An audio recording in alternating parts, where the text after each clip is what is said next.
En el capítulo anterior, hemos conocido cómo el largo proceso en el que se desarrolló el proyecto del conjunto de edificios de la Plaza de España dio lugar a lo que actualmente conocemos.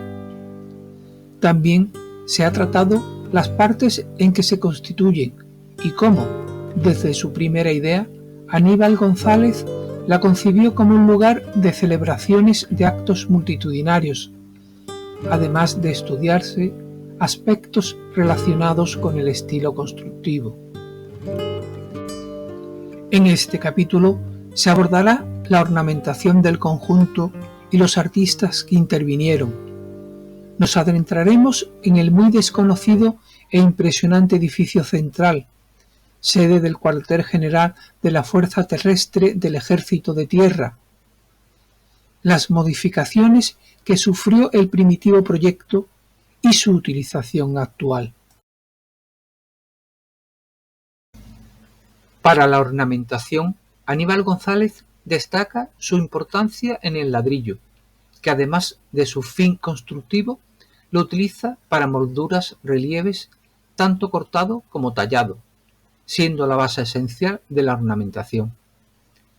Pero no olvida otros elementos como el hierro, la madera y el mármol, siendo el complemento decorativo principal la cerámica en sus distintas variedades, de relieve vidriado, los azulejos pintados y los de bulto redondo.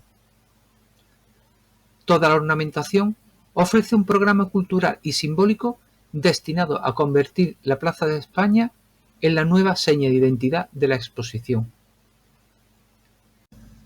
Con esta estética basada en el peculiar concepto regionalista, Aníbal González utilizó el ladrillo y la cerámica vidriada como elementos fundamentales.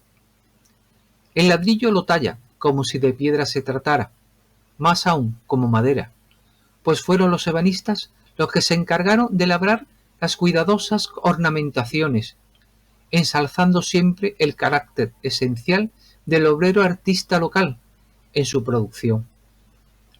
Para ello, se utilizó un tipo de ladrillo con una cocción especial que permitía la talla sin grandes dificultades, mediante una preforma que traían las piezas de fábrica, con gran semejanza con la talla ya terminada. Con el ladrillo se incardina en la tradición centenaria que madura en la arquitectura hispano-musulmana y que perdurará en la sabiduría constructiva local desde el mudéjarismo hasta el barroco, prolongándose en el regionalismo historicista, al amparo de la exposición iberoamericana, plasmándose no solo en sus edificios, sino en toda la arquitectura de la ciudad. El trabajo de los artistas cerámicos era ingente, ya que fue necesario la confección de farolas, basamentos, balaustradas, escudos, guardillas estampadas, orlas en relieves, medallones, revestimientos cerámicos para los paramentos verticales y los mapas y respaldo de los bancos de las provincias que rodean la ría. Este grandioso trabajo en la fabricación de los objetos de cerámica vidriada concluyó con la colocación de los distintos motivos en los respaldos de los bancos. Para ello, cada provincia elegía una serie de hechos históricos que identificaran a ésta. Una vez determinados estos, los pintores realizaban estos paneles de azulejo, siguiendo las directrices marcadas desde las ciudades que iban a representar. No obstante, no siempre eran colocados estos, ya que atendiendo a criterios de idoneidad, representación histórica o aportación a la unidad de España, el profesor Francisco Murillo Herrera los rechazaba o modificaba e incluso se realizaban nuevos cuadros cerámicos. Otros detalles a destacar de la obra son sus múltiples relieves realizados por las fábricas de cerámica para la decoración del conjunto, pudiéndose contemplar entre ellas las 6 ventanas renacentistas, los escudos de Sevilla que adornan las puertas de Navarra y Aragón, las 24 águilas imperiales con el escudo de Carlos V, los 4 heraldos de 3 metros de altura que flanquean las 2 torres que encuadran el edificio central y que representan los reinos de Castilla, León, Navarra y Aragón, y los 52 tondos con el busto de los españoles ilustres en los arcos que comprendían cada provincia, entre otros muchos detalles. Interrumpiendo el desarrollo de las naves laterales, se encuentran inscritas en cada una de ellas las llamadas puertas de Aragón y Navarra, con el doble objetivo de servir de acceso a las diferentes plantas, además de comunicar el interior de la plaza con el Prado de San Sebastián. Para el primer uso de acceso a las galerías interiores que dan a la ría, como caja de escalera, se elevan unas preciosas fachadas interiores a la plaza, permitiendo subir a las terrazas de las galerías mediante unas escaleras monumentales coronadas por artesonado neomudéjares. En este espacio se alojan fachadas interiores con 3 cuerpos, con un impresionante zócalo de azulejos de arista de motivos geométricos florales. Tras las fachadas de entrada por el Prado de San Sebastián, se encuentra el vestíbulo, que debería servir de conserjería de la Escuela de Artes y Oficios. Este estaba bellamente decorada sus paredes con elementos cerámicos. Así, en el zaguán se sitúan paneles con diferentes motivos, escenas y paisajes de estas regiones y de Sevilla. En el zócalo de la Puerta de Navarra se hallan unos paisajes de esta región, una vista de la plaza del Castillo de Pamplona y otra del puente de Triana con unas gitanas canasteras.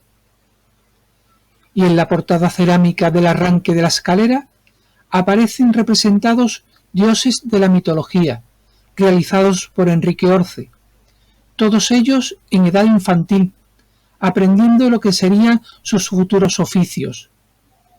Hermes se presenta en la imagen a la derecha, fácilmente reconocible por su casco alado. Junto a él lo mira Eros, al que se le reconoce por sus alas en las espaldas. El último de los dioses de este fragmento es Dionisios, que, con un racimo de uvas en la mano, se lleva una de ellas a la boca.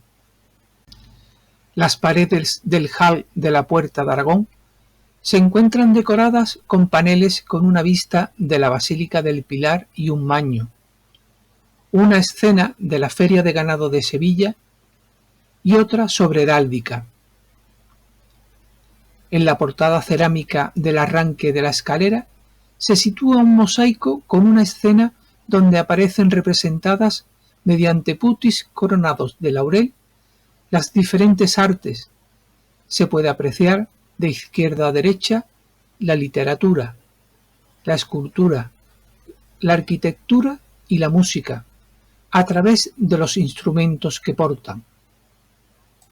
Las puertas de Castilla y León se sitúan en el edificio central de la Plaza de España, actualmente sede del cuartel general de la Fuerza Terrestre del Ejército de Tierra. Este lugar, poco conocido, posee una impactante belleza, no solo exteriormente, sino también en su interior. Nos impresiona nada más entrar por la puerta principal, a la que accedemos desde el Prado de San Sebastián, y, tras flanquear el pórtico de imponentes pilares cruciformes de ladrillo y la espaciosa escalinata, entramos en el vestíbulo y nos encontramos con el increíble panorama de las 2 plantas del edificio, con una extraordinaria escalera de mármol rojo a ambos lados. Junto al arranque de estas, las copias en yeso de los moldes de los leones del madrileño edificio del Palacio de las Cortes, que fueron realizados en la Fábrica de Artillería de Sevilla en 1864. Si elevamos la mirada, podemos admirar en la techumbre los frescos pintados por Garzón, cuyo tema central es el escudo real, rodeado de figuras alusivas a las artes y las ciencias, y la galería superior cuyos arcos presentan la peculiaridad de estar sustentados por columnas dobles de mármol blanco. A continuación del vestíbulo se encuentra el patio principal del edificio, de una belleza indescriptible, donde se mezclan la cerámica trianera, el ladrillo tallado, el mármol blanco de las columnas y la madera del artesonado. El zócalo que lo circunda está realizado en azulejos planos esmaltados en colores, con busto central en relieve de distintos personajes relacionados con el descubrimiento del Nuevo Mundo. Al lado izquierdo del mismo se encuentra una pequeña capilla con retablo barroco del siglo XVII, procedente de la Desamortización, presidido por una Inmaculada de la escuela de Martínez Montañés. Tras acceder a la planta alta por la monumental escalera, nos encontramos con la galería que circunda el patio, con su hermosa arquería de ladrillo tallado, sustentada por columnas de mármol blanco, y un bello artesonado, todo ello similar a los situados en el patio. En la primera planta, sobre el pórtico de entrada, se encuentra un magnífico teatro con capacidad para 600 personas. No hemos de olvidar el carácter representativo, como primitivo palacio de actos y fiestas, previsto para la celebración de actos institucionales durante la celebración de la exposición. Es admirable la impresionante y espectacular vidriera central que fue realizada por la afamada firma Maumejean Hermanos Sociedad Anónima, siendo el mismo motivo central, el escudo real, circundado por los de los 4 reinos históricos españoles, Castilla, León, Navarra y Aragón. Curiosamente, un efecto óptico hace pensar que esta vidriera es cóncava, siendo sin embargo totalmente plana. Contigua al teatro se encuentra la Sala de los Planos, que estuvo presidida por el cuadro El compromiso de Caspe, cedido por el Museo del Prado y que desde 1992 se encuentra en el Ayuntamiento. En su lugar se ha colocado en azulejos la obra del ceramista Antonio Hermosilla, realizada en la fábrica de Mensaque, que reproduce La rendición de Granada, obra original de Francisco Pradilla de 1882 y que se encuentra en el edificio del Senado. Las mesas son con casi toda seguridad las que se adquirieron para el pabellón de la prensa, actual Colegio España, y el Salón de la Prensa Iberoamericana, procedentes de la Exposición Internacional de Prensa celebrada en Colonia en 1928. A continuación se encuentra el llamado Salón del Trono o de Andalucía, reservado en la actualidad para actos protocolarios y celebraciones, y como el teatro, formaban parte de los espacios representativos e institucionales. Destacan las pinturas del techo, con vistas de la Alhambra, que representan a Andalucía Oriental, y de la Torre del Oro, a Andalucía Occidental, realizadas por Eloy Zaragoza, y una original lámpara de metal dorado con globos de cristal blanco, posterior a la exposición. También en esta planta se encuentra el balcón principal, con vistas al interior de la plaza. Desde él tenemos unas impresionantes vistas de la misma en toda su amplitud. En el frontis, sobre el que se yergue el mástil de la bandera, se encuentra una pequeña imagen de Santa Catalina, en cerámica blanca sobre fondo azul, que podríamos decir que es una libertad que se tomó Aníbal González en homenaje a su madre, que así se llamaba. El cálculo del coste de esta monumental obra fue muy problemático. Aníbal González no realizó un presupuesto realista e iba introduciendo continuas modificaciones al mismo. Los estudios presupuestarios nunca pudieron determinar con antelación los costes económicos, llegándose a emplear a más de 1000 obreros, absorbiendo así la crisis de mano de obra local y hasta comarcal. Pero esta responsabilidad no es solo achacable a Aníbal González, pues bajo la dirección de Vicente Traver, los gastos siguieron desbordándose. El presupuesto previsto en 1914 fue de 628.500 pesetas. Con el proyecto de la Universidad Obrera y Plaza de España, este ascendió a 4.670.000 pesetas. Sin embargo, se puede calcular que el total de los gastos llegó a más de 15 millones de pesetas. Y si a dicha cantidad se le añade otros gastos adicionales como reposiciones y mantenimientos de última hora, esta cifra puede rebasar fácilmente los 17 millones de pesetas. En cualquier caso, impresiona constatar la cuantía minúscula de estos precios actuales para un edificio de tal envergadura. Entre los meses de mayo y julio de 1926, se produce la crisis final que obliga a Aníbal González a presentar su dimisión como arquitecto de la exposición.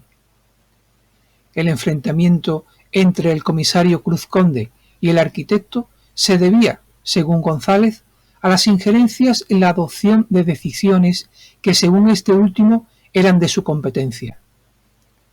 Con tal decisión, se impide la culminación de la obra por parte de su creador, y con su marcha se produce también la marcha de su ayudante, Aurelio Gómez Millán, recayendo sobre Pedro Sánchez Núñez la responsabilidad de la dirección de los pocos trabajos que quedaban. El 9 de septiembre de 1927, con Vicente Traver como sucesor de Aníbal González y en uso de sus facultades como arquitecto director, presentó al comité el desafortunado proyecto de la Fuente Central, realizado en colaboración con Eduardo Carvajal, destruyendo el carácter lúdico del conjunto. Esta se componía de una enorme taza circular exterior de 21 metros de diámetro con un borde muy bajo, que contenía otra principal de 14 metros, ambas en mármol blanco y rojo, desechando así la proyectada por Aníbal González de tipo adosada, rematada con el escudo real sostenido por águilas bicéfalas, situada entre los puentes de Castilla y León. Si para Aníbal González lo más importante era el espacio vacío que quedaba, para Traver, sin embargo, eran los edificios que los circundaban, favoreciendo la observación de los mismos y su rica ornamentación, dando un sentido centrípeto a la misma, pero ello significó que la obra pública más importante realizada en la Sevilla contemporánea quedara convertida en una obra ornamental. Otra modificación también realizada ese año de 1927 fue la del edificio situado junto a la Torre Norte, denominado Museo Industrial, que se acondicionó por el Ministerio de Trabajo para albergar en sus instalaciones, después del certamen, la Escuela Industrial, dirigiendo esos trabajos el arquitecto José Gómez Millán. Clausurada la exposición, los contenidos expositivos que encerraban la Plaza de España, que serán tratados en capítulo aparte, fueron cerrados, permaneciendo abierto durante algún tiempo solo alguno de ellos. Para resarcirse el estado de las inversiones realizadas en la muestra, el 24 de marzo de 1931 se publicó un Real Decreto sobre el aprovechamiento de las instalaciones de la Plaza de España, pasando el edificio, su plaza y terrenos a ser del Estado en pleno y absoluto dominio. Pero no fue hasta la firma de una orden el 11 de septiembre de 1936 por el general Queipo de Llano, cuando se dispuso que se destinaran todos los edificios para oficinas del Estado, uso que permanece en la actualidad, con no pocos inconvenientes para adaptarlos a esta función. Para dar cumplimiento a estas órdenes, a principios de 1937 se instala en el cuerpo central de la Plaza de España la sede de la Capitanía General Militar. Con el paso del tiempo, fue cambiando la funcionalidad del conjunto monumental que conocemos como Plaza de España. Al principio, Aníbal González lo proyecta en sustitución del Stadium, compuesto por 3 pabellones efímeros, no olvidando nunca la idea de un gran recinto para espectáculos próximo al casco urbano.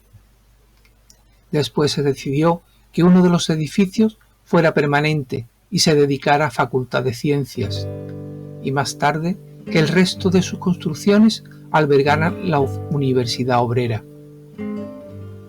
Por último, decir que hoy día la Plaza de España es lugar de esparcimiento y reclamo turístico de primera orden, no habiendo sido apenas aprovechada la gran explanada central para espectáculos, en parte por el elemento extraño que supone el añadido de la fuente central que introdujo Vicente Traver.